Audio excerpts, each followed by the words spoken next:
Hi, and welcome to the Business of Being a Virtual Assistant. I'm your host, Tiffany Parson, and you're watching and listening to episode number 264. So thank you for returning to the podcast. Thank you if this is your very first time listening to the podcast.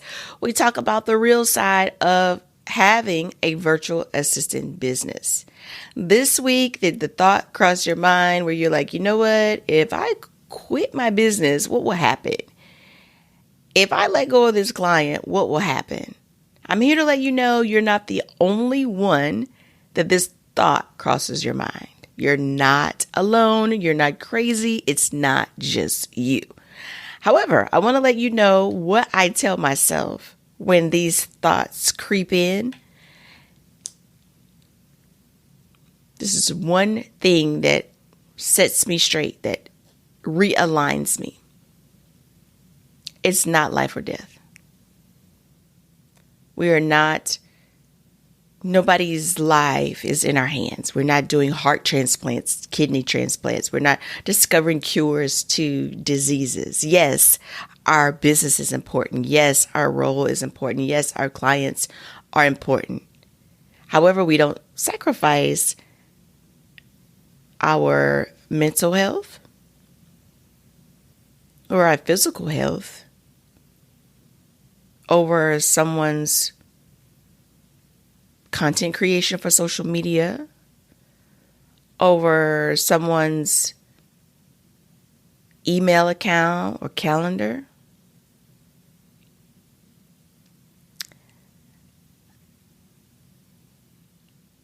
I'm not going to say you. I'm going to say me. Perfection wants to creep in. And I want things to be just so, just right. Do you know that a good bit of the time you don't have all the information to make it perfect, to make it just right, to make it just so? You have just enough information to make it your best. Not perfect. Your best. You have just enough information to make it your best. We can put out a fantastic email funnel for a client, get it all set up, emails working wonderfully, everything's working in tests. It's perfect. It's live. But no one's opted in. Why? Well, maybe the client do their part. We set it up for them, but the client hasn't let anybody know it exists. I can remember doing a website, and there were some blanks that needed to be filled in. I had just enough information to do my personal best, but the client was going to come back and fill in information. And my side was done. And I would go back and peep to see, has she done anything with it? Has she added her blog post? What has she done with it? Nothing. Nothing. Still there, still for months, nothing. If I was caught up in wanting it to be perfect, those things that I didn't know, the pending items that she was going to go back and fill in later, I would have beat myself up like, oh, I could have made that better. I could have did this. No, you couldn't. You only had the information that was in front of you. Now, going forward, how can we make this not happen to where we have more information in our arsenal so we can give 110% maybe?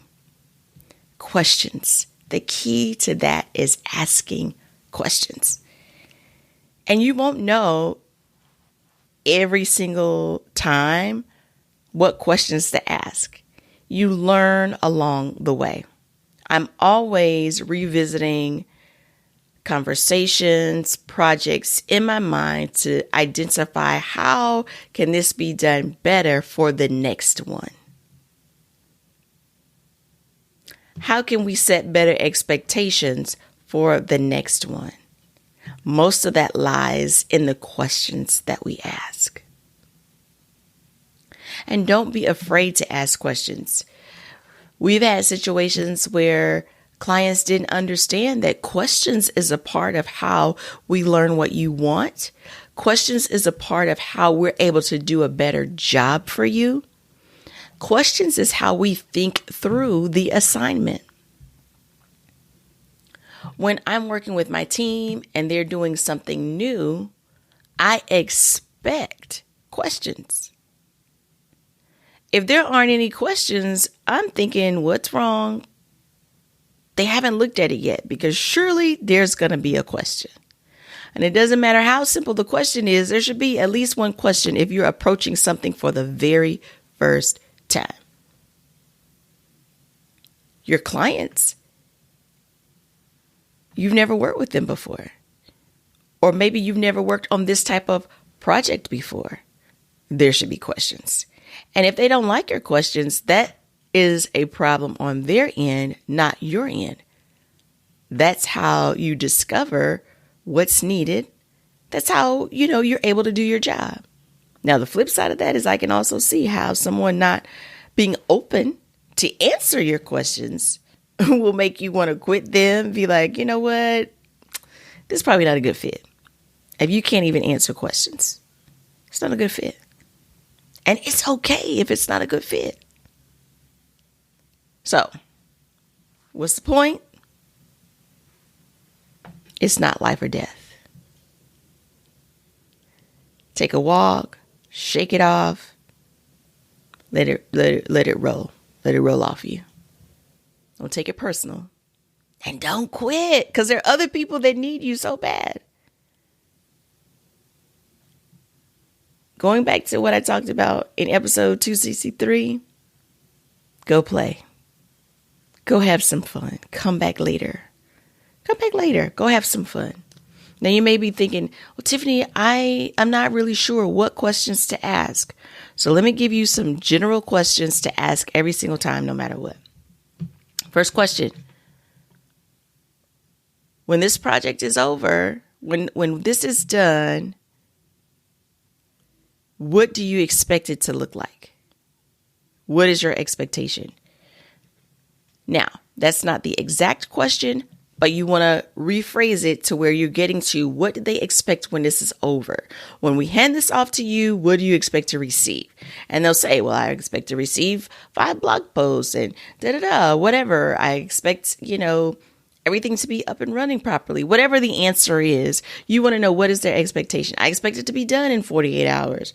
I expect to have an answer in 24 hours, whatever. You want to find out what their expectation is. Some people will automatically let you know. You can hear the expectation as they're explaining it to you, and you don't have to ask that question. But you're listening for the expectation. If you don't get it, you want to find out. What's the end game? What's the result? If what you're doing is just a piece of it and you don't understand the overall picture and that will help you, ask that. What's the end result? I know I am writing these autoresponder emails. What happens after that? What happens before that? Those may be things that may help you write it better, or the process, make the process better. I don't know. You know that part. I'm just making up stuff off the top of my head, scenarios. When you always need passwords. Always. That's a given. You always need passwords. But here's something that you may not know to do. But as soon as you get those passwords, check the passwords. Check all of them. Every single one. There was a time when I wouldn't check passwords right away. And then when I'm ready to work on the project, I go check the passwords and they're not working. And then I feel like, I wish I had to check this right away instead of, a couple of days later. So always check the passwords. If you don't have a clear understanding of what they're doing, keep asking, keep digging until you can understand exactly what they're doing. And if you still don't understand, I would question whether you even want to work on that project. If the client can't clearly explain what they're doing, they can't clearly explain that for you, and you've asked, okay, well, what does that mean? How does that work? So who are your clients? What do they get as a result? What happens after they go through your program? What's the expectation for people that go through your program? If they can't answer those questions to help you get a clear understanding, they have a communication problem. Anybody that you ask about their business should be able to answer those types of questions. Who do you serve? How do you help them? How they found out about you? How do they pay you? What types of support questions do they ask? That helps you, as the person servicing them, do a better job. And every type of business has some key questions like that.